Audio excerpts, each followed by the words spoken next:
Hello नमस्कार दोस्तों, स्वागत है आप सभी का फिक्स टारगेट 2.0 परिवार के एक और नई क्लास में। जितने भी स्टूडेंट्स बिहार या फिर भारत के किसी भी यूनिवर्सिटी से ग्रेजुएशन फर्स्ट सेमेस्टर में हैं, आपने यदि मेजर पेपर, माइनर पेपर या फिर एमडीसी पेपर, इस तीनों में से किसी भी पेपर में ज्योग्राफी यानी कि भूगोल सब्जेक्ट को रखा है, तो आप सभी के लिए ये मॉडल प्रैक्टिस सेट 2 की क्लास काफी ज्यादा इंपॉर्टेंट रहेगी।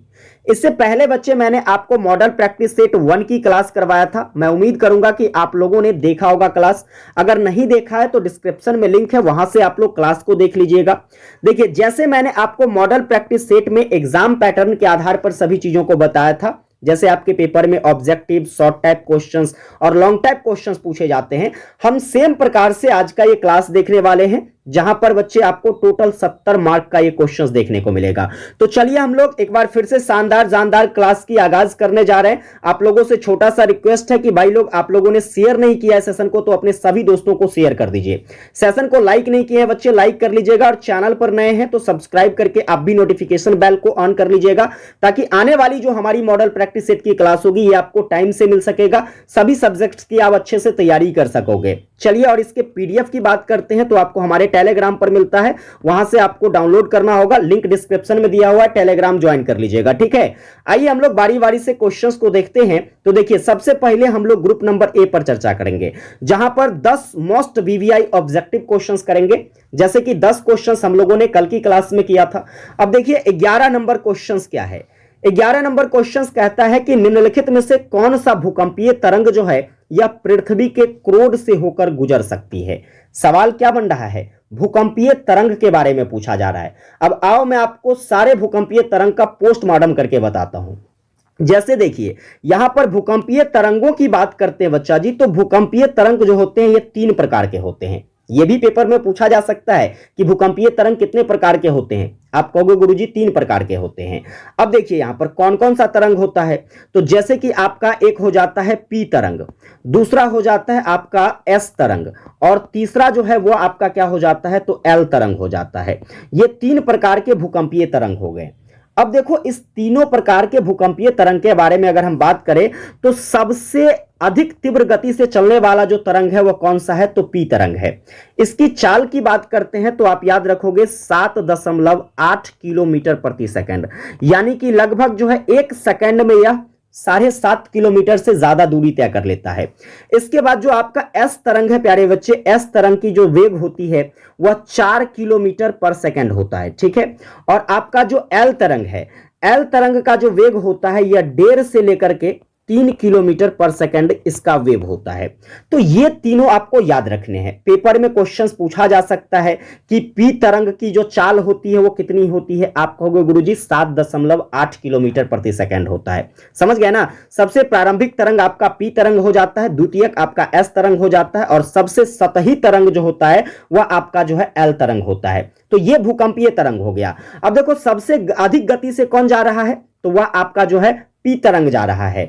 तो स्वाभाविक सी बात है कि भाई जो जितना गति से जाएगा वह उतने ही पृथ्वी के गहराई तक पहुंच पाएगा, और पृथ्वी के सबसे केंद्रीय भाग जो होता है, जिसको हम लोग क्या कहते हैं, क्रोड कहते हैं, या इसी को नीफे कहा जाता है। ठीक है, अब यहां तक कौन पहुंचेगा, तो आप कहोगे सर पी तरंग पहुंचेगा। ठीक है, कौन पहुंचेगा बच्चे, पी तरंग पहुंच जाएगा। चलिए, अब यहां से कुछ और क्वेश्चंस बनेंगे। जैसे कि हम क्वेश्चंस की बात करते हैं तो देखो, एल तरंग देखने में छोटा लागे घाव करे गंभीर वाली बात जानते हो ना आप लोग। तो एल तरंग जो है बच्चे, देखो इसकी चाल स्वाभाविक सी बात है कि भाई बहुत कम है, 1.5 से लेकर के 3 किलोमीटर पर सेकंड ही चलता है यह, लेकिन यह काफी विनाशकारी माना जाता है। तो आपसे पेपर में पूछा जाएगा कि सबसे विनाशकारी तरंग जो होता है वह कौन सा भूकंपीय तरंग होता है, तो आप कहोगे सर सबसे विनाशकारी भूकंपीय तरंग जो है वह एल तरंग है। इसी के कारण जो है बच्चा जी भूकंप आता है। ठीक है, भूकंप किस तरंग के कारण आता है, आप कहोगे सर एल तरंग के कारण आता है। इसके साथ साथ देखिए, तो आपका जो ये पृथ्वी का सबसे निचला परत है क्रोड, इसमें आप देखोगे कि एल तरंग का अभाव होता है, क्योंकि सबसे निचले सतह तक जो है यह पहुंच ही नहीं पाता है। इसीलिए क्रोड में आपको जो है एल तरंग का अभाव देखने को मिलेगा। तो ये सारी बातें आपको याद रखनी है, पेपर में कहीं से भी क्वेश्चंस पूछा जा सकता है।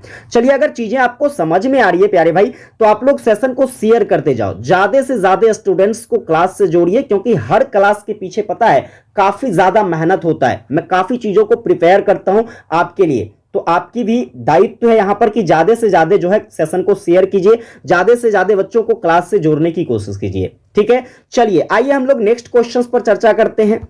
नेक्स्ट क्वेश्चन आपका कहता है कि निम्नलिखित में से कौन जो है वह सक्रिय ज्वालामुखी है। ठीक है, सक्रिय यानी कि एक्टिव ज्वालामुखी आपका कौन सा है। जैसे कि देखिए यहां पर ऑप्शन क्या क्या है, विसुवियस है, वेनर आइसलैंड है, पोपा है और एस्ट्रावोली है।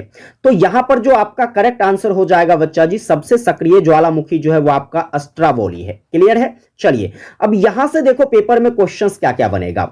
जैसे यहां पर मैं आपसे पूछूं, बताइए सबसे ऊंचा, ठीक है, सबसे ऊंचा शांत ज्वालामुखी कौन सा है। यह भी पेपर में पूछा जा सकता है, सबसे ऊंचा शांत ज्वालामुखी कौन सा है। तो आप कहोगे गुरुजी लुलालिको, क्या है, लुलाल युको। ठीक है, यह आपका क्या हो जाता है, तो सबसे ऊंचा शांत ज्वालामुखी हो जाता है।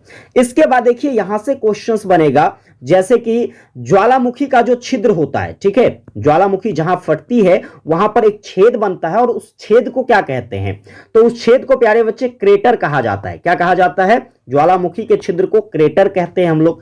इसके बाद देखिए अगर क्वेश्चंस यहां से पूछा जाए कि जब ज्वालामुखी फटती है तो सबसे ज्यादा जो गैस निकलता है, ठीक है, प्रचुर मात्रा में सबसे अधिक निकलने वाला जो गैस होता है वो कौन सा गैस होता है। आप कहोगे गुरुजी जलवाष्प होता है। ठीक है, जो कि 80% से ज्यादा निकलता है। कितने परसेंट भाग से, 80% भाग से ज्यादा जो है आपको जलवाष्प देखने को मिल जाता है।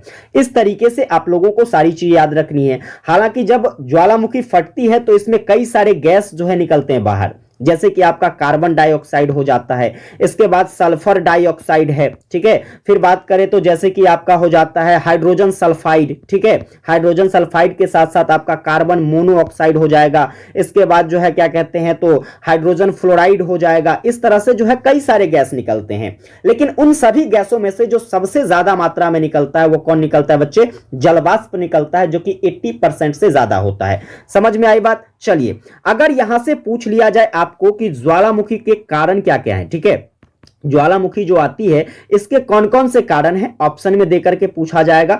तो जैसे कि देखिए सबसे पहला तो आप याद रखोगे कि भाई यह तापमान में वृद्धि के कारण, जब पृथ्वी के अंदर क्या होता है बच्चा जी, तापमान में वृद्धि काफी ज्यादा हो जाती है, तो उस समय जो है यह ज्वालामुखी फटने की स्थिति आ सकती है। दूसरा लावा की उत्पत्ति याद रखोगे, है ना, लावा की उत्पत्ति जिसमें राख वगैरह सब मिला होता है, लावा। ठीक है, इसके बाद बच्चे देखिए तो आपका इसमें हो जाएगा क्या, तो गैसों का निश्रित। ठीक है, गैसों का निश्रित जो है यह इस सब कारण हो जाता है ज्वालामुखी के फटने का। समझ गए। चलिए आगे हम लोग बढ़ते हैं नेक्स्ट क्वेश्चंस की ओर। आपका नेक्स्ट क्वेश्चंस कहता है कि भूसन्नति से क्या उभर कर बाहर आता है। अब भूसन्नति से क्या उभर कर बाहर आता है, जैसे महासागर, मैदान, पर्वत, झील। तो भैया याद रखोगे भूसन्नति से जो है आपका पर्वत उभर करके आता है। क्या उभर के आता है बच्चा जी, पर्वत आपका उभर के आता है। अब देखिए एग्जाम में यहां से क्वेश्चंस बनेगा कि भूसन्नति से संबंधित जो अवधारणा है, यानी कि कॉन्सेप्ट है, ठीक है, भूसन्नति से संबंधित जो अवधारणाएं हैं, यह अवधारणा किसके द्वारा दिया जाता है। तो सिंपली याद रखोगे यह अवधारणा जो है हॉल और डेन के द्वारा दिया गया। ठीक है, जॉन हॉल और डेन के द्वारा जो है यह कब दिया जाता है, तो 1857 ईस्वी में। ठीक है, 1857 ईस्वी में प्यारे बच्चे आपका क्या आता है, भूसन्नति की अवधारणा आती है। इसके बाद देखिए यहां से एक सुंदर सा क्वेश्चन बनेगा, जैसे कि मैं आपसे पूछूं कि हिमालय की जो उत्पत्ति होती है, हिमालय पर्वत है ना, हिमालय की उत्पत्ति जो है बच्चा जी यह किस क्या कहते हैं भूसन्नति से होता है। हिमालय की उत्पत्ति जो है यह किस भूसन्नति से होता है, तो आप कहोगे सर टेथिस भूसन्नति से। किससे होता है, टेथिस भूसन्नति से आपके हिमालय का उत्पत्ति हो जाता है। इसके बाद देखिए यहां से एक और क्वेश्चन बन सकता है, जैसे कि आपका भूसन्नति है, ठीक है, तो इस भूसन्नति से पर्वत निर्माण के संदर्भ में, किसके निर्माण के संदर्भ में बच्चा जी, पर्वत निर्माण के संदर्भ में, पर्वत निर्माण के संदर्भ में जो कंसेप्ट दिया गया था वह किसके द्वारा दिया गया, तो यह सिद्धांत प्यारे बच्चे जो है कोवर जी के द्वारा दिया गया। किसके द्वारा दिया गया, कोवर के द्वारा दिया गया था। यह बात याद रखिएगा, पर्वत निर्माण से संदर्भ में। चलिए आगे हम लोग देखते हैं आपका नेक्स्ट सवाल क्या है। आपका नेक्स्ट सवाल है महाद्वीपों का विस्थापन कब शुरू हुआ। अब कौन सा ऐसा युग है जिस युग में जो है महाद्वीपों का विस्थापन शुरू हुआ, चलिए आप लोग कमेंट करके बताइएगा महाद्वीपों की संख्या कितनी है, फटाफट से आप लोग कमेंट करके बताइए। देखते हैं कितने बच्चों को पता है महाद्वीप के बारे में। अब यहां से देखिए आपका जो क्वेश्चन है कि महाद्वीप का जो ये विस्थापन यानी कि महाद्वीप जब अलग अलग होने लगा तो वह कौन सा समय था।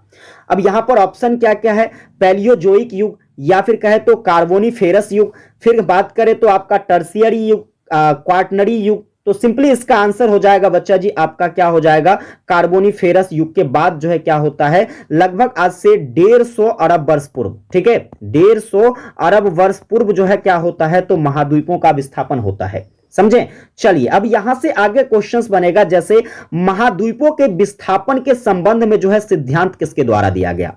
बड़ा ही इंपॉर्टेंट क्वेश्चन है, पूछा जा सकता है। अब देखिए ये जो कंसेप्ट दिया जाता है प्यारे बच्चे, वैगनर के द्वारा दिया जाता है। किसके द्वारा कंसेप्ट दिया जाता है महाद्वीपों के विस्थापन के संबंध में। आप कहोगे गुरुजी वैगनर के द्वारा दिया जाता है। कब दिया जाता है प्यारे भाई, तो आप कहोगे सर 1915 ईस्वी में दिया जाता है। यह भी आपको याद रखना है। चलिए आगे देखेंगे हम लोग, हमारा अगला सवाल क्या है। अगला सवाल कहता है कि वायु के द्वारा अपर्दन कहां होता है। वायु के द्वारा, ठीक है, वायु के द्वारा अपर्दन क्या सागरीय तट पर होती है, या फिर परिहिमानी क्षेत्र में होता है, मरुस्थल में होता है, या फिर नदी बेसिन में होता है। तो सिंपल बात आप याद रखोगे, वायु के द्वारा जो अपर्दन की क्रिया होती है यानी कि भूमि का कटाव होता है, तो वह मरुस्थलीय क्षेत्र में ज्यादा देखने को मिलती है, क्योंकि मरुस्थलीय क्षेत्र में रेत ही रेत होता है ना, बालू ही बालू होती है। तो वैसे स्थिति में क्या होता है, वैसे स्थिति में जब हवाएं तेज चलती है तो फिर मिट्टी का कटाव काफी ज्यादा देखने को मिलता है। तो सिंपली आपका आंसर क्या हो जाएगा यहां पर बच्चा जी, सी हो जाएगा। लेकिन देखिए यहां से और क्वेश्चंस बनेंगे, जैसे कि हम बात करें वायु के अपर्दन की, ठीक है, तो वायु के अपर्दन के द्वारा जो भी स्थलाकृति का निर्माण होता है, ठीक है, वायु के अपर्दन के द्वारा जो है जिस स्थलाकृति का निर्माण होता है उसका नाम क्या है। तो इसके आपको कई सारे नाम दिखेंगे, जैसे कि आपका ज्यूगेन हो जाता है, फिर हम बात करें तो आपका जो है वातगर्त हो जाता है। इसके बाद देखिए तो इसके और भी कई सारे नाम होंगे, जैसे इंसेल वर्ग हो जाता है। क्या हो जाता है, इंसेल वर्ग। फिर आपको याद रखना है जैसे कि पवन गवास हो जाता है। ये सब क्या है बच्चा जी, तो ये आपके पवन के द्वारा जब भी अपर्दन होता है, यानी कि वायु के द्वारा जब भी अपर्दन होता है और इस अपर्दन के बाद जो स्थलाकृति का निर्माण होता है उसका नाम है। समझ गए। चलिए आगे हम लोग देखते हैं हमारा नेक्स्ट सवाल क्या रहने वाला है। आपका नेक्स्ट सवाल कहता है कि अपक्षय के संबंध में कौन सा कथन जो है यह सही है। अब सही कथनों को चुनना है। जैसे देखिए अपक्षय की बात करते हैं तो अपक्षय अर्थात यह पृथ्वी की आंतरिक शक्ति होती है, नहीं, यह पृथ्वी का आंतरिक शक्ति नहीं होता है, क्योंकि किसी भी चीजों का जब अपक्षय होता है तो यह पृथ्वी के ऊपरी सतह पर होता है, अर्थात यह क्या होगा, एक प्रकार से बाह्य प्रक्रिया हो जाएगा बच्चे। क्या हो जाएगा, बाह्य प्रक्रिया। चलिए यहां से क्वेश्चंस बनेंगे, जैसे कि अपक्षय की बात करते हैं तो अपक्षय जो है आपका क्या है, तो एक प्रकार से एस्थेटिक क्रिया है बच्चा जी, ठीक है। आपसे पूछा जा सकता है कि अपक्षय जो है यह किस प्रकार का क्रिया है, तो आप कहोगे सर एस्थेटिक प्रक्रिया है। इसके बाद देखिए अपक्षय में क्या होता है, तो अपक्षय में चट्टानों का टूट जाना होता है, यानी कि चट्टानें जो है क्या होती है, तो चट्टानें टूटती है, ठीक है, चट्टानों का टूटना जो है यह अपक्षय के कारण होता है। इसके बाद फिर अगर हम बात करेंगे, जैसे कि एक हो जाता है आपका अपक्षय, ठीक है, एक हो जाता है आपका अपक्षय और दूसरा हो जाता है आपका अपर्दन, ठीक है। इस दोनों के सम्मिलित रूप का नाम क्या होगा, ठीक है। अपक्षय यहां भी कटाव होता है, अपर्दन यहां भी कटाव होता है, लेकिन इस दोनों का जो सम्मिलित रूप है, अपक्षय और अपर्दन का जो सम्मिलित रूप होगा उसको हम लोग क्या कहेंगे, तो अनावृत्तीकरण कहेंगे। क्या कहेंगे बच्चा जी, अनावृत्तीकरण। ये इंपॉर्टेंट रहेगा, इस बात को याद रखिएगा। अपक्षय और अपर्दन, ठीक है, अपक्षय और अपर्दन का जो सम्मिलित रूप है उसको हम लोग क्या कहते हैं, आप कहोगे सर अनावृत्तीकरण कहते हैं। समझ गए। चलिए अगले सवाल की ओर बढ़िए। आपका नेक्स्ट क्वेश्चन कहता है कि इनमें कौन जो है यह अपर्दन का अभिकर्ता नहीं है, मतलब किसके कारण जो है अपर्दन की क्रिया नहीं होगी। जैसे नदी के कारण, सूर्यताप के कारण, पवन के कारण, और या फिर इनमें से सभी, ठीक है। तो अगर हम बात करते हैं सूर्यताप की, सूर्यताप कहने का मतलब जो सूर्य से प्रकाश निकलती है, क्या उसके कारण भूमि का कटाव होता है क्या, बिल्कुल नहीं। पर्वत का कटाव होता है क्या, नहीं होता है। यानी कि आपका एक ऑप्शन तो बिल्कुल सही है, ठीक है। दूसरा नदी की बात करते हैं भैया, नदी जब बहती है जब नदी से पानी की धाराएं बहती है तो वहां से मिट्टी का कटाव होता है, इसलिए ये ऑप्शन आपका नहीं होगा।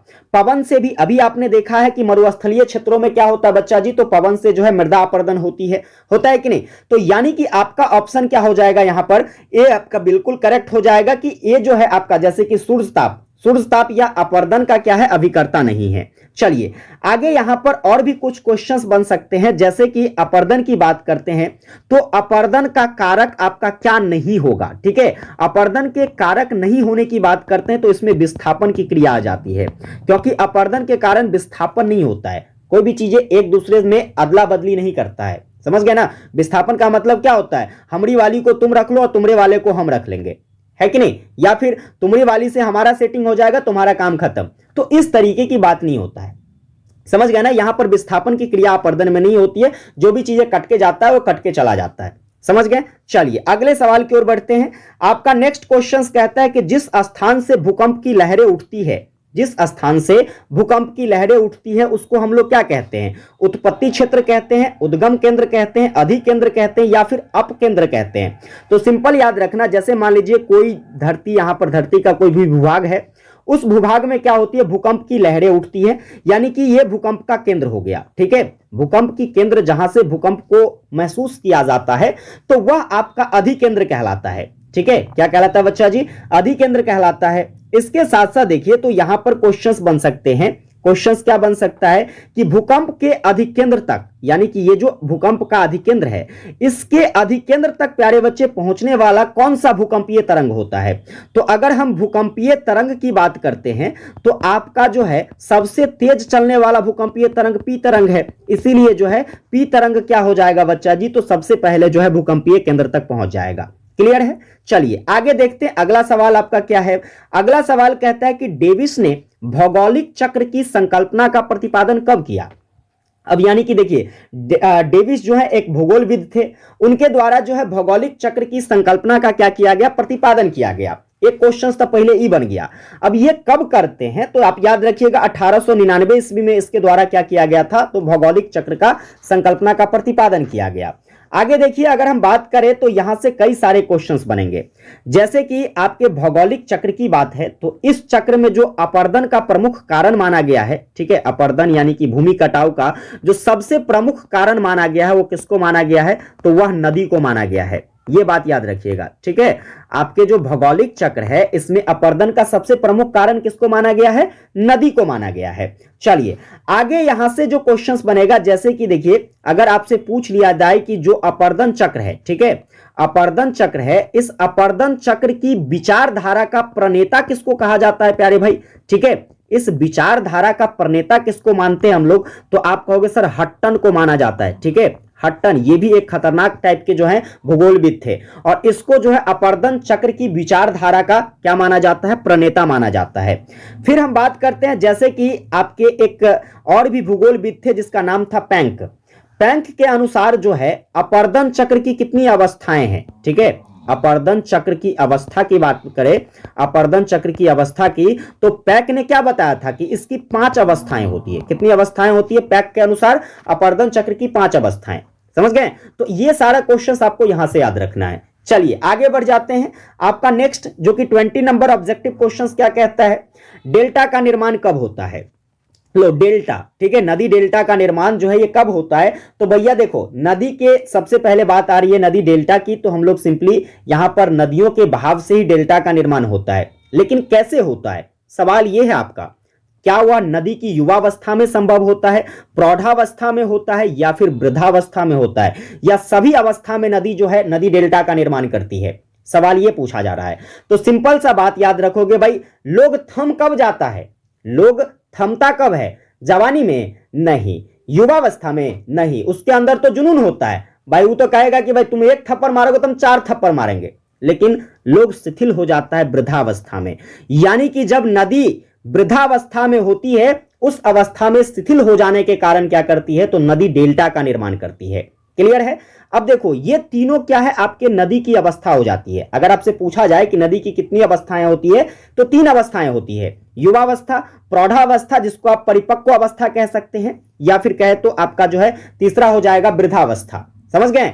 नदी जो है आपके युवावस्था में क्या होती है, तो काफी ऊर्जावान होती है, एकदम लहलहाते हुए चलती है और काफी शक्तिमान भी होता है, जिसके कारण यहां पर क्या होती है, तो नदियों की गहराई बढ़ती जाती है। समझ गए। साथ में देखिए प्रौढ़ावस्था में बच्चे जो है नदी यू के आकार का हो जाता है। तो पेपर में क्वेश्चन आता है कि बताइए नदी का जो यू आकार है यह किस अवस्था में होता है, तो प्रौढ़ावस्था में या फिर परिपक्वावस्था में। समझ गए।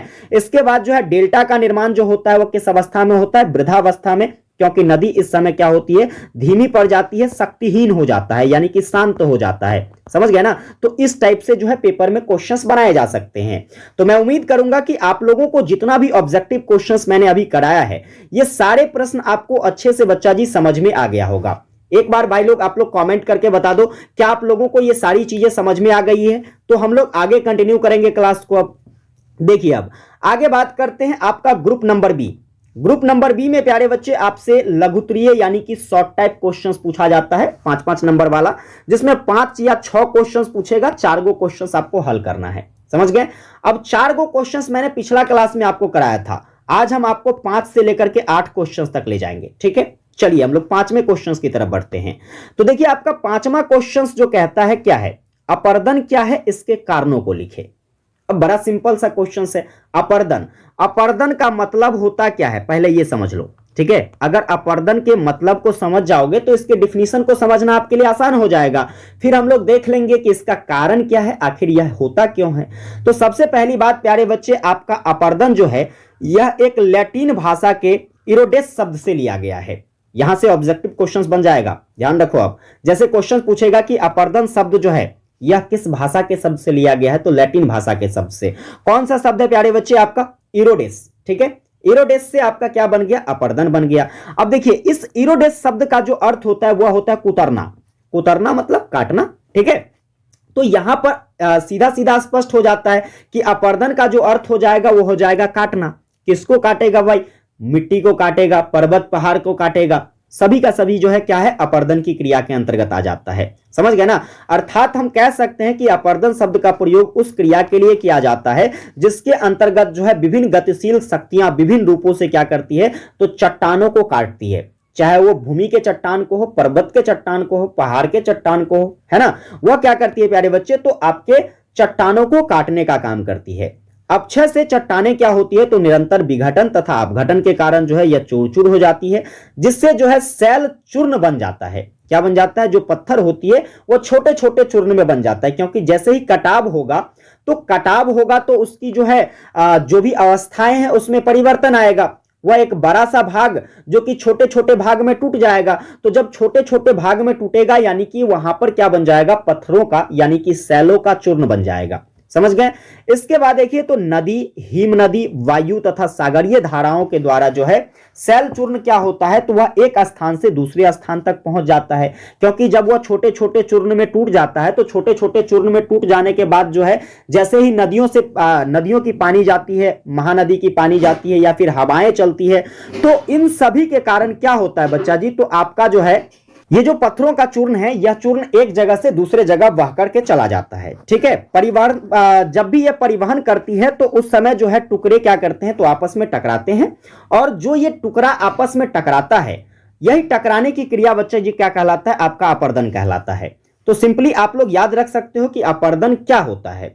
अब समझो कि अपर्दन का कारण क्या है, किस कारण से ये अपर्दन की क्रियाएं होती है। तो सबसे पहला बात भाई, विखंडित शैलों का इसमें जो है उठने की क्रिया देखने को मिलती है। ठीक है, इनकी जो क्रियाएं हैं अपर्दन की क्रियाएं, उसमें कौन कौन सी क्रिया देखने को मिलेगी, तो जो भी टूटा टूटा सा पत्थर है वो आपको उठता हुआ दिखाई देगा। इस शैल का क्या होता है, तो स्थानांतरण देखने को मिलता है। जो भी अपर्दन की क्रिया के अंतर्गत जो भी शैलों का यानी कि पत्थरों का जो है टूटा हुआ भाग था, वो टूटा हुआ भाग क्या करता है, स्थान परिवर्तन करता है, स्थानांतरण करता है। फिर विखंडित शैल को जो है ले जाते समय भूपृष्ठ को क्या होता है, भूपृष्ठ को क्या करता है, वो खुरचता है। यानी कि पत्थर जब भी दह करके जाता है तो वह भूमि के खंडों को यानी कि मिट्टियों को क्या करती है, खुरचती है, और उससे क्या होता है, तो मिट्टी के टकराव के कारण मिट्टियां भी वहां से कटती है। फिर विखंडित शैल पदार्थों को क्या कर दिया जाता है, तो निक्षेपित कर दिया जाता है। समझ गए। तो ये सारी क्रियाएं जो है आपके अपर्दन के अंतर्गत देखने को मिलती है। अब इसके कारण की बात करते हैं तो इसमें आपको कई सारे कारण दिखेंगे। जैसे कि बहता हुआ जल, बहते हुए जल के कारण भी क्या होती है, तो अपर्दन होता है। जैसे मान लीजिए मिट्टी के अपर्दन की बात करते हैं तो नदियां क्या करती है, अरे बाढ़ उड़ देखे हो ना, बाढ़ उड़ में देखोगे कि भाई जब भी बाढ़ उड़ आती है आपके खेत उत में एकदम, या फिर आपके आस पड़ोस में बाढ़ आती है तो वहां मिट्टियों का जमाव देखने को मिलता है जब बाढ़ खत्म हो जाती है। तो मिट्टियां आती कहां से हैं, तो आप कहोगे कि सर वह पानी जो बाढ़ में आई थी उस पानी के साथ बह करके आई थी, अर्थात वह कहीं से काट के लाई थी। ऐसा तो नहीं है कि पानी में मिट्टी होता ही होता है, वह कहीं से काट के लाई थी उसको अपने साथ, समझ गए ना। तो ये जो है आपके बहते हुए जल के कारण क्या होता है, तो अपर्दन की क्रिया होती है।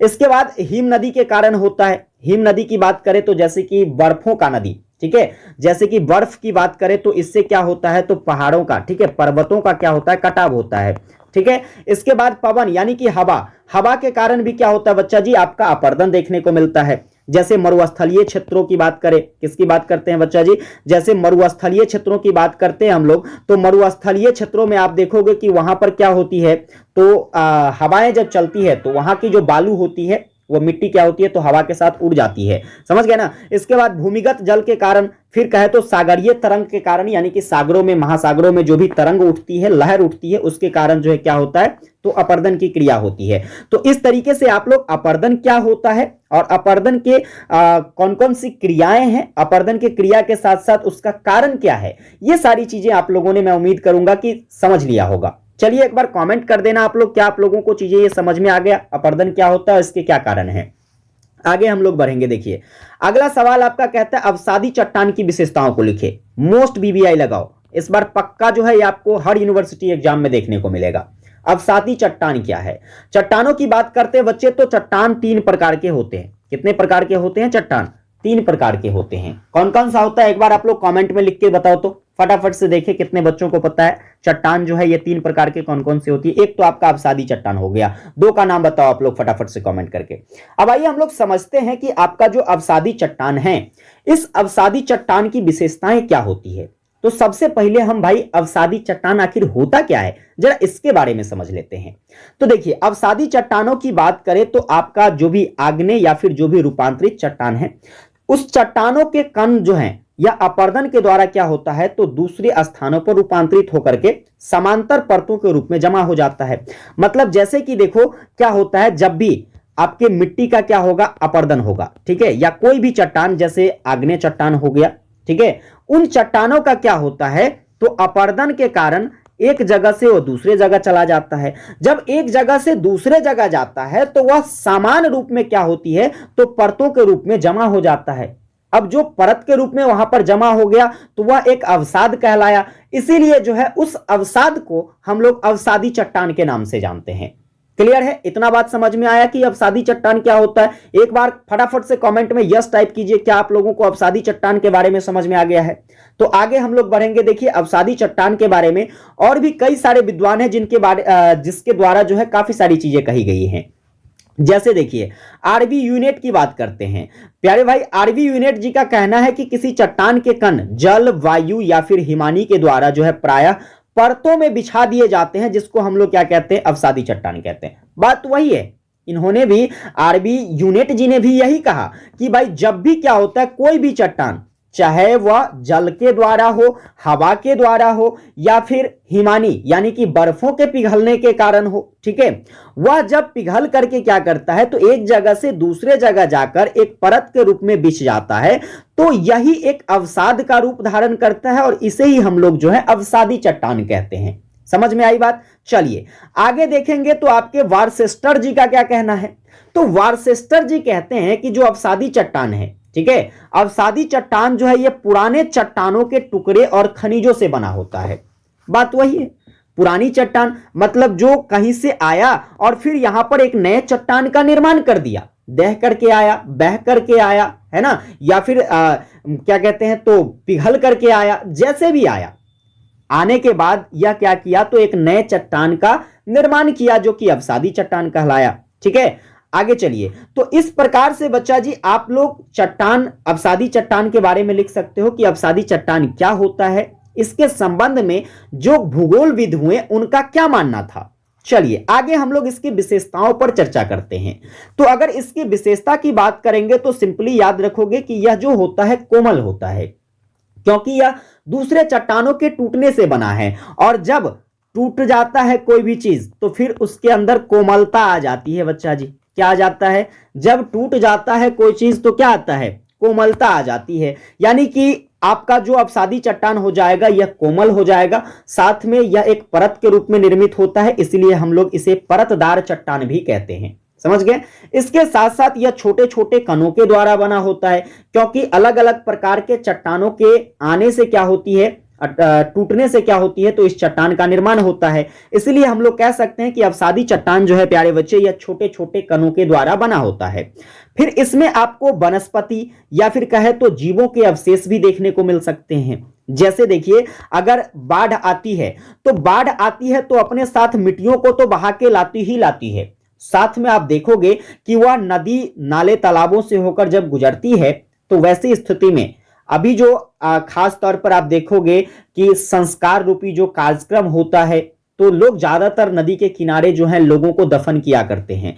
वैसे स्थिति में क्या होता है, तो वह जो दफन किया हुआ शरीर है, यानी कि वो जो मुर्दा है, वो मुर्दा क्या होती है, तो बाढ़ में जब पानी आता है तो उसके संपर्क में आकर जो भी उसके कंकाल तंत्र होते हैं बच्चे, वह क्या होते हैं, तो उस पानी के साथ दह जाता है। और जब वो पानी के साथ दहता है तो फिर कहीं ना कहीं जाके तो रुकती है जहां अवसादी चट्टान का निर्माण होता है।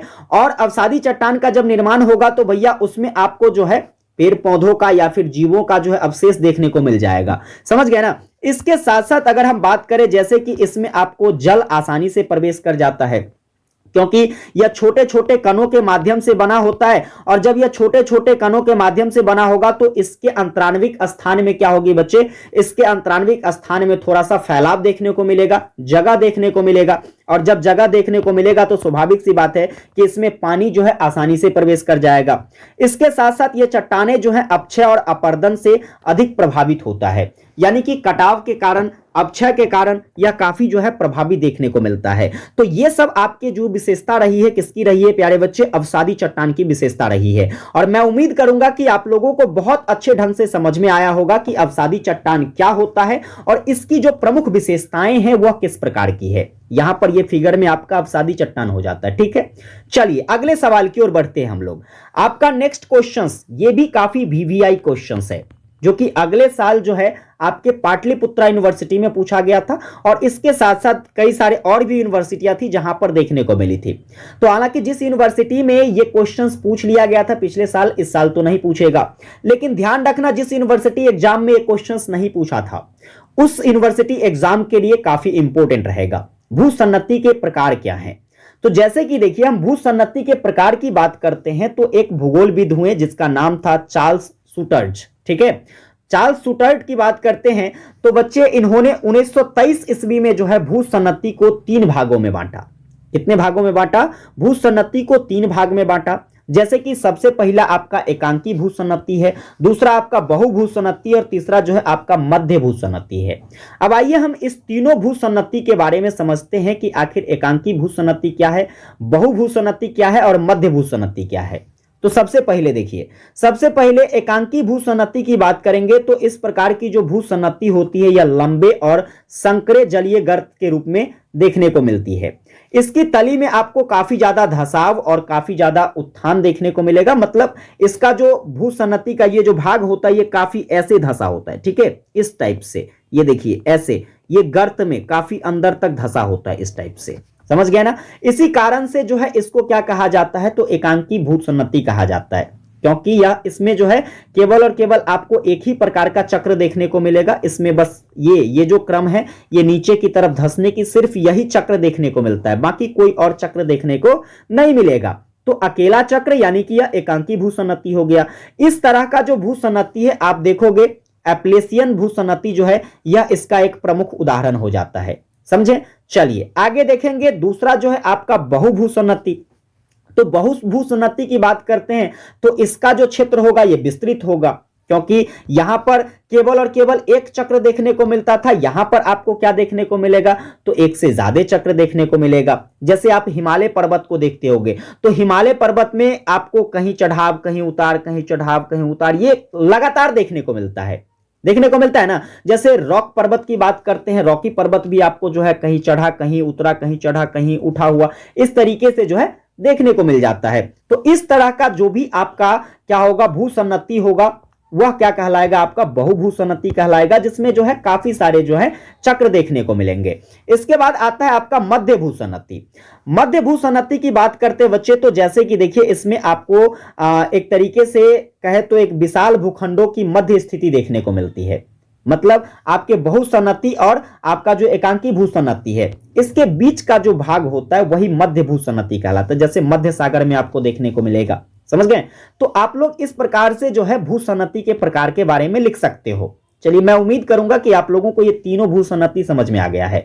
आगे बढ़ जाते हैं हम लोग। देखिए आपका 8वां क्वेश्चन क्या कहता है, इस पर भी स्टार लगाइए। ये भी क्वेश्चन पूछा जा सकता है कि ज्वालामुखी जो है ये क्या होता है। आइए समझते हैं ज्वालामुखी के बारे में। तो देखिए ज्वालामुखी की बात करते बच्चे तो इसके शाब्दिक अर्थ को समझ जाओ, तुम्हारा खेल खत्म। अब शाब्दिक अर्थ क्या है, जरा इस पर फोकस करते हैं। तो ये आपके दो शब्दों से मिलकर बना है। सबसे पहला तो ज्वाला और दूसरा जो है आपका वह है मुखी। अब ज्वाला कहने का मतलब ये है, ज्वाला कहने का मतलब है आग, ठीक है, ज्वाला कहने का मतलब आग हो जाता है। इसके बाद मुखी कहने का मतलब मुख, ठीक है, यानी कि आग वाला मुख। आग वाला मुख कहने का मतलब क्या है, वैसा मुख जिससे जो है आग निकलता होगा, उसी को हम लोग क्या कहेंगे, ज्वालामुखी कहेंगे। समझ गए? ये इसका शाब्दिक अर्थ हो जाता है, जो एक आम तौर पर हम लोग समझने के लिए यूज कर सकते हैं। समझ गए? वैसा मुख जिससे ज्वाला निकलती है उसको हम लोग क्या कहते हैं, ज्वालामुखी कहते हैं।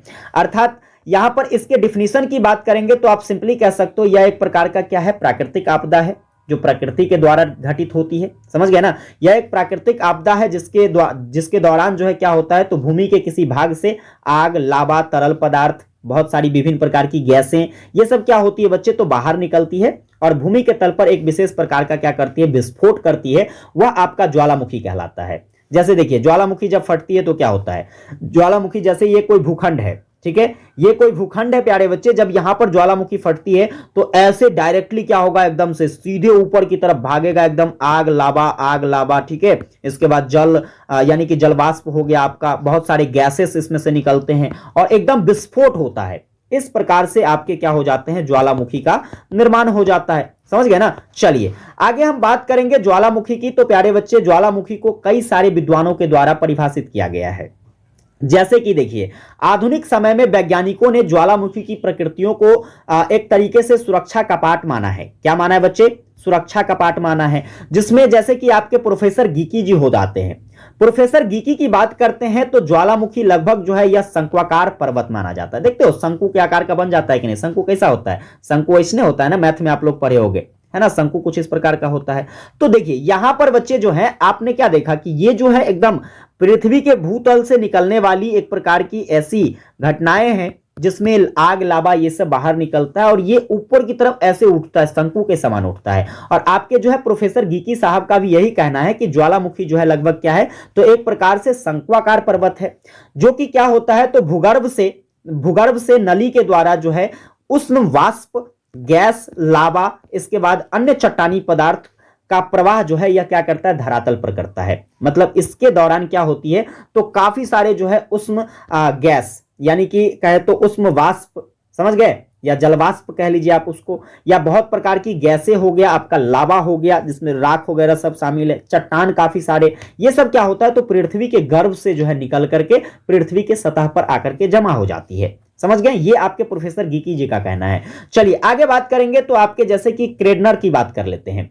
क्रेडनर साहब का कहना है कि ज्वालामुखी एक प्रकार का सपाट शंकु है जो एक नली के द्वारा पृथ्वी की गहराई से संबंधित होता है और भूगर्भ से गैस, ठोस तथा जलते हुए पदार्थों को बाहर निकाल करके क्या करता है, तो उसका निकास का कार्य संपन्न करता है। मतलब वही बात है, फिर से वही बात आ गया कि इसने भी बताया कि भाई यह एक शंकु के आकार का होता है जो सपाट शंकु है। इसके दौरान क्या होती है, तो भाई काफी सारे गैस, काफी सारे ठोस पदार्थ, है ना, या फिर कहे तो काफी सारे जो है जलते हुए पदार्थ पृथ्वी के गर्भ से बाहर निकलता है और बाहर निकलने का काम जो है किसके द्वारा, ज्वालामुखी क्रिया के द्वारा संपन्न हो जाता है।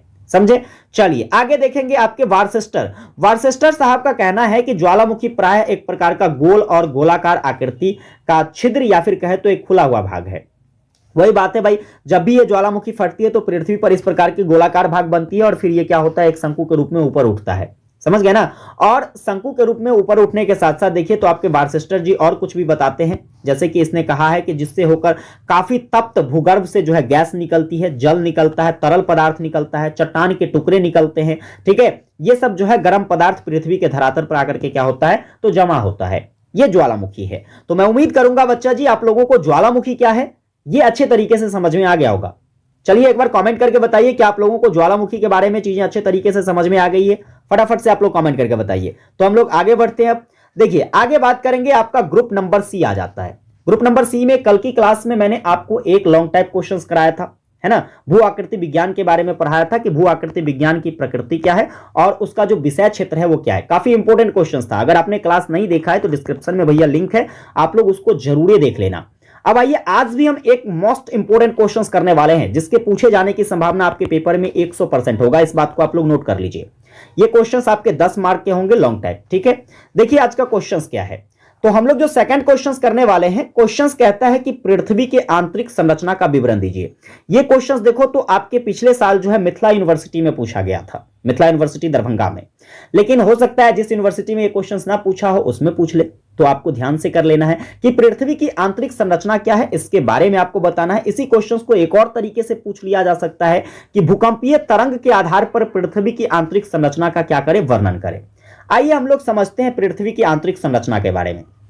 तो जैसे कि पृथ्वी के आंतरिक संरचना की बात करते हैं, यानी कि एक पृथ्वी है हमारा, इसके अंदर की जो संरचनाएं हैं वो किस प्रकार की है, हमें इसके बारे में समझना है। तो देखो पृथ्वी के अंदर के इस संरचना के बारे में हालांकि अभी तक जो है पूर्ण रूप से कोई भी एक सटीक जानकारी हमारे पास नहीं है, समझ गए ना। कोई एक सटीक जानकारी नहीं है। इस बात को लेकर के जो है जितने भी भूगोलविद हुए उन सभी भूगोलविद में जो है हमें काफी ज्यादा मतभेद देखने को मिलता है। लेकिन इसके उपरांत भी काफी सारे ऐसे तर्क हैं जिस तर्क के आधार पर हम लोग पृथ्वी के आंतरिक संरचनाओं का अध्ययन कर पाते हैं। जैसे टेम्परेचर हो गया। अब आपने अभी पढ़ा था कुछ देर पहले कि भूकंप आती है, ज्वालामुखी फटते हैं, ज्वालामुखी के साथ जो है बच्चे क्या होता है तो लावा, गैस, ये सब बाहर निकलती है ना। तो इस आधार पर हम ये कह सकते हैं कि तापमान तो पृथ्वी के अंदर होता है और इसके संबंध में यह भी कहा जाता है कि प्रत्येक 32 किलोमीटर, कितना किलोमीटर प्यारे बच्चे, प्रत्येक 32 किलोमीटर की गहराई पर जब आप पृथ्वी के अंदर जाइएगा तो 1 डिग्री सेल्सियस तापमान में क्या हो जाती है, वृद्धि देखने को मिलती है। समझ गया ना।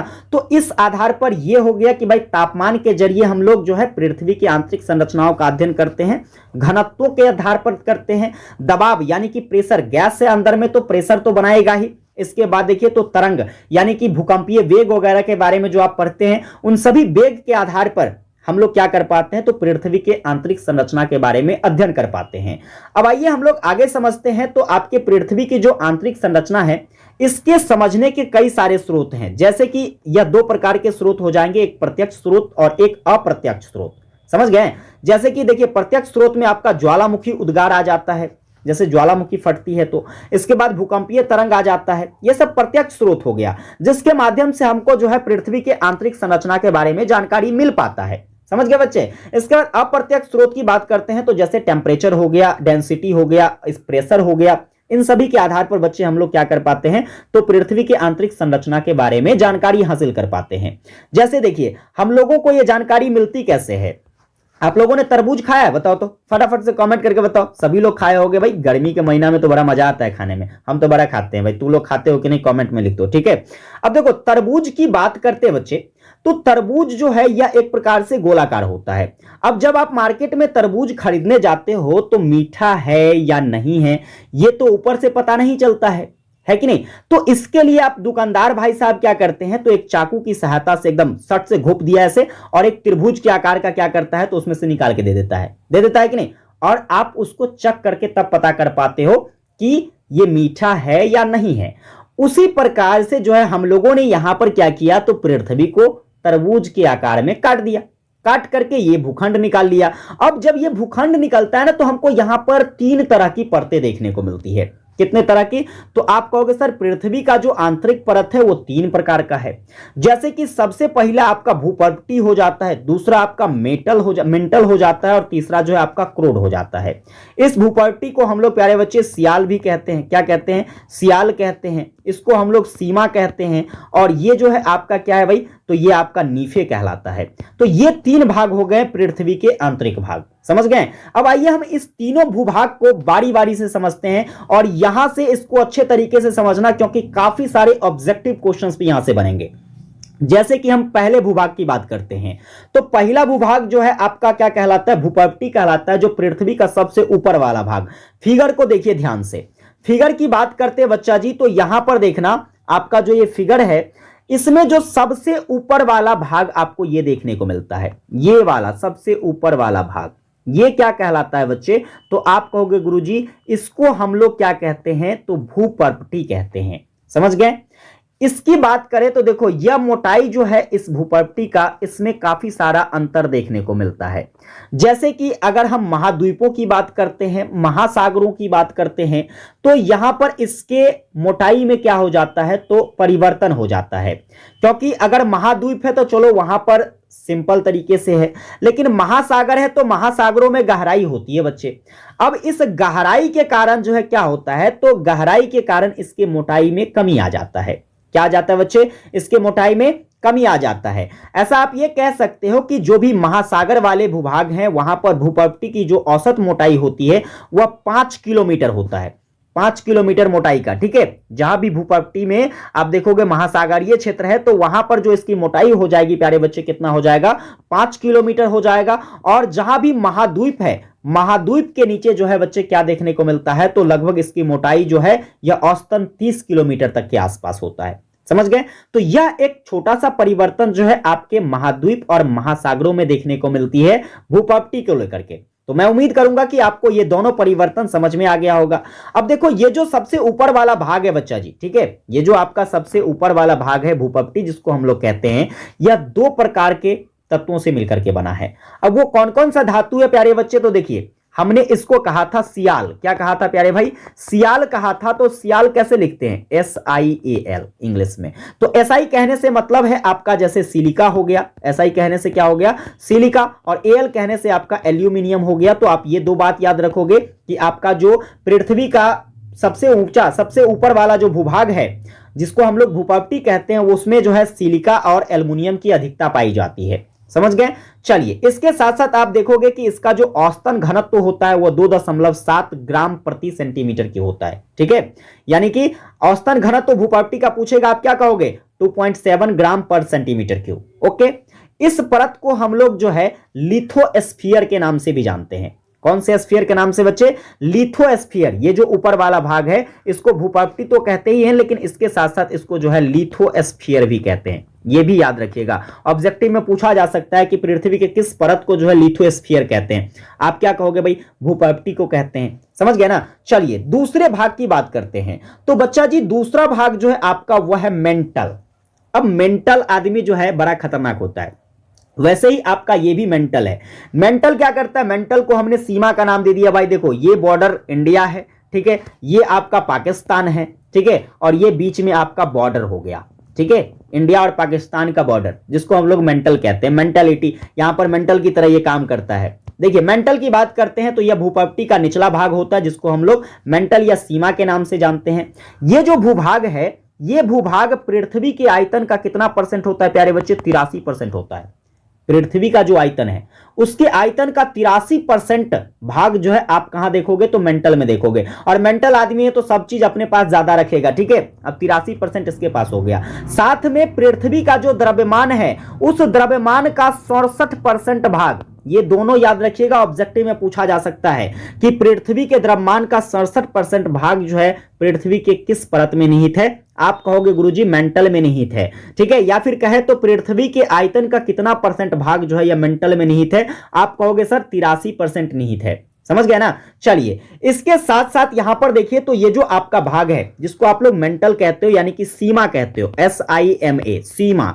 अब सीमा कहने से मतलब है SI से आपका फिर से सिलिका हो जाता है, और MA कहने से आपका फिर से क्या हो जाता है, मैग्नीशियम हो जाता है। दैट मीन्स हम कह सकते हैं कि आपका जो मेंटल भूभाग है यह सिलिका और मैग्नीशियम से मिलकर के बना हुआ है। इस परत में बच्चे जो है क्या होती है, तो इस परत में याद रखिएगा जो ज्वालामुखी फटती है ना, ज्वालामुखी से निकलने वाला जो लावा होता है यह आपके मेंटल भाग से ही निकलता है, समझ गए ना। कहां से निकलती है? ज्वालामुखी के विस्फोट के समय जो लावा निकलती है वह मेंटल से निकलती है। ये बहुत ही इंपॉर्टेंट पॉइंट्स है। इसके साथ साथ जो भी राख निकलता है ये भी आपका यहीं से निकलता है। साथ में देखिए तो लगभग जो है 2900 किलोमीटर मोटा का जो ये क्षेत्र है, ये 2900 किलोमीटर मोटाई का ये क्षेत्र है। ठीक है, कितना? 2900 किलोमीटर मोटाई का जो ये क्षेत्र है यह बेसाल्ट पत्थरों की चट्टानों से बना होता है।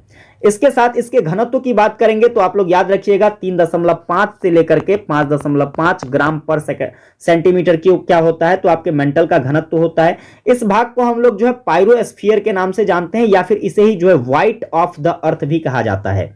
ये दो इंपॉर्टेंट पॉइंट है, इसको याद रखिएगा। चलिए, तो हम लोगों ने अभी जो है पृथ्वी के दो परतों के बारे में पढ़ा, जैसे कि भूपट्टी जो कि सबसे पहला परत है, आपका मेंटल जो कि दूसरा परत हो जाता है, और सबसे नीचे वाला सबसे केंद्रीय परत की बात करते हैं तो वह आपका क्रोड है, जिसको हम लोग नीफे कहते हैं। अब क्रोड या नीफे की बात करते हैं तो यह आपके पृथ्वी का सबसे केंद्रीय या फिर आंतरिक परत माना जाता है। इस परत का निर्माण देखिए, नीफे कहने का मतलब है NIFE, नीफे। NI से आपका निकेल हो जाएगा और FE कहने से मतलब आपका लोहा हो जाएगा। अर्थात यह जो आपके निकेल और लोहा से मिलकर बना होता है। जैसे इसमें आपको बताया था, सभी में बहुत सिंपल तरीका से बताया। जैसे सियाल था तो भाई आपका जो है SI से सिलिका और Al से एल्यूमिनियम। ठीक है, आपका जो है सीमा था तो SI से जो है सिलिका और Ma से, Ma कहने का मतलब हालांकि मैग्नीशियम का संकेत Mg होता है, लेकिन आप लोग Ma से मैग्नीशियम याद रखोगे, समझ गए। इसी तरह से जो है क्रोड में याद रखना, यानी कि नीफे में याद रखना Ni से निकेल और Fe यानी कि फेरस अर्थात लोहा, इससे बना होता है। इसके अगर औसत घनत्व की बात करते हैं तो 11 से 13 ग्राम पर सेंटीमीटर क्यूब होता है, और इसको जो है हम लोग बेरिस्फीयर के नाम से भी जानते हैं। किससे नाम से जानते हैं? बेरिस्फीयर के नाम से। साथ में यह पृथ्वी के कुल आयतन का जो है 16% भाग होता है, समझ गए ना। पृथ्वी के कुल आयतन का कितना परसेंट भाग? 16%। 83% भाग तो आपका जो है मेंटल हो जाता है, 16% भाग आपका कौन हो जाएगा? तो नीफे हो जाएगा, और बाकी का 1% भाग जो है आपका क्या हो जाएगा बच्चे? तो बाकी का 1% भाग आपका भूपट्टी हो जाएगा, समझ गए। चलिए आगे देखेंगे बच्चा जी। तो ये आपके जो है पृथ्वी के 3 आंतरिक परत थे। मैं उम्मीद करूंगा आपको समझ में आ गया होगा। अब देखिए यहां पर ऑब्जेक्टिव के लिए आप इस डायग्राम को थोड़ा सा समझिए। जैसे देखिए, पहले तो प्यारे बच्चे आप लोगों ने देखा कि भाई पृथ्वी के 3 गो परत हैं। एक आपने देखा सबसे ऊपर जो है क्या था? आपका सियाल था। ठीक है, सबसे ऊपर क्या था बच्चे? सियाल था। दूसरा आपका क्या था? मेंटल। दूसरा क्या था बच्चे? मेंटल, जिसको हम लोगों ने सीमा कहा। तीसरा जो था आपका क्या था? क्रोड था। ठीक है, कोर कह लीजिए या फिर क्रोड कहिए, या इसी को नीफे कहते हैं, समझ गए ना। अब देखिए यहां से इस डायग्राम को समझते हैं तो यहां से क्वेश्चंस बनेगा। जैसे कहेगा कि सीमा और सियाल, ठीक है, सियाल और सीमा को अलग करने वाला जो रेखा है, उस रेखा को हम लोग क्या कहते हैं? तो आप कहोगे सर मोह असंबद्धता कहते हैं, समझ गए। यह जो इस लाइन का नामकरण है मोह नाम के भूगोलविद के द्वारा किया गया था, इसलिए इसका नाम जो है मोह असंबद्धता हो जाता है। उसी तरीके से मेंटल और क्रोड को अलग करने वाली जो रेखाएं हैं या क्षेत्र है, उसको हम लोग गुटेनबर्ग असंबद्धता के नाम से जानते हैं, समझ गए। तो ये तो आपके जो है इस पृथ्वी के 3 परत का अलग अलग करने का जो है लाइन है, उसका नामकरण हो गया। ये पॉइंट्स याद रखिएगा। लेकिन बच्चे यहां से देखो तो अभी जो आपने 3 परतों को देखा था, बाद में चलकर इसको जो है 6 परतों में बांट दिया गया। अब ये 6 परत कौन सा था? जैसे देखिए, सबसे ऊपरा परत जो है आपका वो क्या है बच्चा जी? तो ऊपरी परत आपका हो जाता है सियाल। अब इस सियाल में भी आपको 2 गो खंड देखने को मिला। सबसे पहला ऊपरी सियाल और निचला सियाल। मेंटल में भी आपको देखने को मिला ऊपरी मेंटल और फिर निचली मेंटल। नीफे में भी देखने को मिला ऊपरी नीफे या ऊपरी कोर और निचली कोर, समझ गए। अब देखिए यहां पर जैसे कि हम सबसे ऊपर वाले की बात करते हैं, सबसे ऊपर वाले की बात करेंगे बच्चा जी, तो सिंपली याद रखो ये जो आपका क्या कहते हैं, तो आपका जैसे कि सियाल वाला भाग है, इसको भी 2 भाग में बांटा गया, और इस 2 भाग में बांटे जाने वाले जो रेखा था जिसका नाम था क्या? कोर्नाड असंबद्धता। ठीक है, और फिर मेंटल को जो 2 भाग में बांटती है, उस बांटने वाली रेखा को हम लोग कहते हैं रेप्टी असंबद्धता, और फिर नीफे को जो 2 भाग में बांटती है, इसको हम लोग कहते हैं लेहमैन असंबद्धता। ठीक है, तो ये सब याद रखिएगा, ऑब्जेक्टिव में पूछा आ सकता है। हालांकि ये क्वेश्चंस में आपको इंक्लूड नहीं करना है, मैंने ऑब्जेक्टिव के पॉइंट ऑफ व्यू से इसको बता दिया है। तो आप लोग मेरे भाई एक बार कमेंट करके बताइएगा, क्या आप लोगों को पृथ्वी की आंतरिक संरचना अच्छे तरीके से समझ में आया? फटाफट से बताओ। पृथ्वी की आंतरिक संरचना जो मैंने अभी पढ़ाया आपको, क्या आप अच्छे तरीके से समझ गए हैं? अगर ये चीजें आपको अच्छे तरीके से समझ में आ गई है तो आपका बस छोटा सा काम है, सेशन को ज्यादा से ज्यादा शेयर कीजिए अपने सभी दोस्तों को, ताकि ज्यादा से ज्यादा स्टूडेंट्स को फायदा मिल सके और सभी बच्चे बिल्कुल आसान भाषा में जो है क्वेश्चंस का आंसर समझ करके लिखे। रटने की काम तो बिल्कुल मेरे पास होना नहीं है, मैं चीजों को समझाने की कोशिश करता हूं, आप चीजों को समझिए और समझ करके पेपर में आंसर कीजिए। समझ गए बच्चे? साथ में सेशन को लाइक नहीं किए हैं बच्चे, लाइक कर लेना, और चैनल पर आप भी नए हैं तो सब्सक्राइब करके नोटिफिकेशन बेल को ऑन कर लीजिएगा। विशेष आप लोगों से हम अगली क्लास में मुलाकात करते हैं, तब तक के लिए जय हिंद।